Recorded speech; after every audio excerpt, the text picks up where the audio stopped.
Hoje a gente vai embarcar numa jornada fascinante pelo mundo antigo.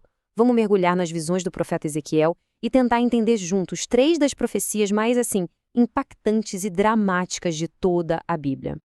Imagina só essa cena. Um vale que não tinha nada além de ossos humanos completamente secos.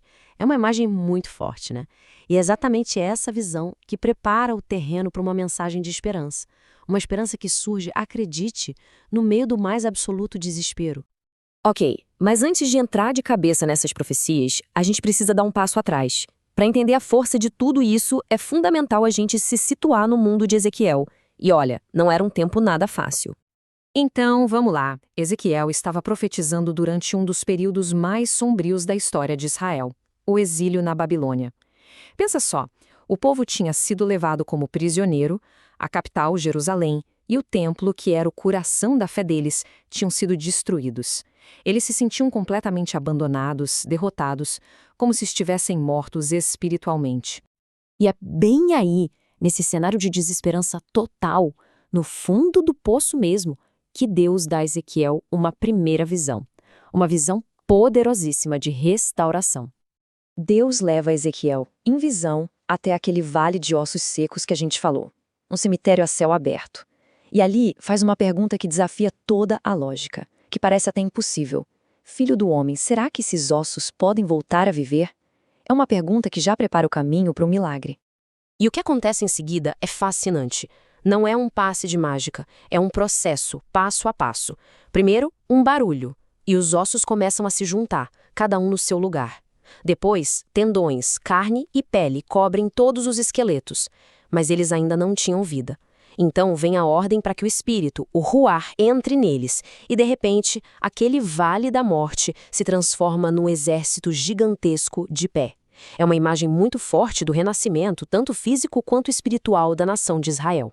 Agora, essa visão não fala só sobre o passado, sobre a volta do exílio.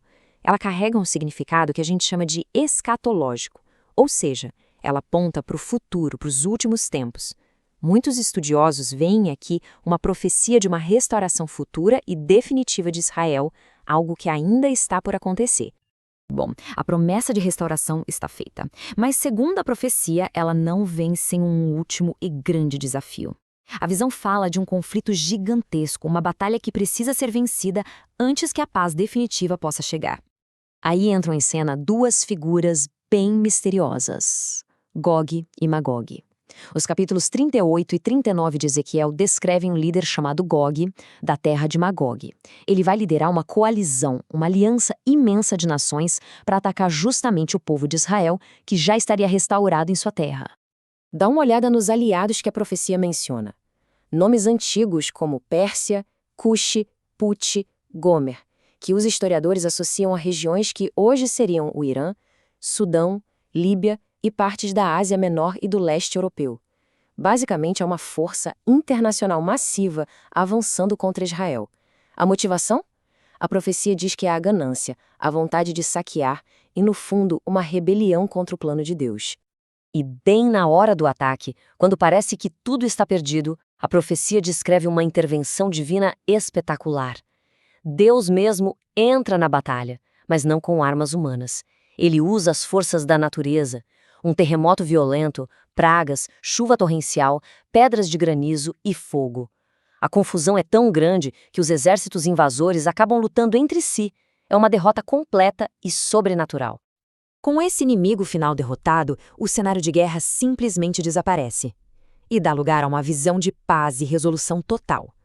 Ezequiel, então, recebe a visão de um novo templo, magnífico e cheio de detalhes. E o mais incrível é que, do coração desse templo, nasce um rio. Um rio que vai ficando cada vez mais fundo e que leva vida e cura por onde passa. Ele transforma águas salgadas em água doce, faz árvores frutíferas crescerem, é o símbolo máximo do poder da presença de Deus para restaurar não só as pessoas, mas toda a criação. Essa visão do templo é espetacular, mas ela gera um debate que já dura séculos. Afinal, isso é para ser entendido ao pé da letra? É uma planta arquitetônica de um prédio que ainda vai ser construído? Ou é uma grande imagem simbólica? Basicamente, existem 2 grandes linhas de interpretação. De um lado, há quem acredite que sim, Um templo físico, com as medidas exatas que Ezequiel descreveu, será construído em Jerusalém no futuro. Por outro lado, muitos veem isso como uma poderosa metáfora. O templo representaria o próprio povo de Deus, onde o Espírito dele habita, e a comunhão perfeita que um dia existirá na chamada Nova Jerusalém. E assim a gente termina com essa reflexão. As visões de Ezequiel, desde os ossos secos que ganham vida, passando por essa batalha final, até chegar nesse templo glorioso. Será que tudo isso é um mapa literal do futuro? Ou será que a mensagem principal é algo atemporal? A mensagem de que, mesmo na escuridão mais profunda, a restauração e a esperança em uma intervenção divina são sempre possíveis. Fica aí a questão para a gente pensar.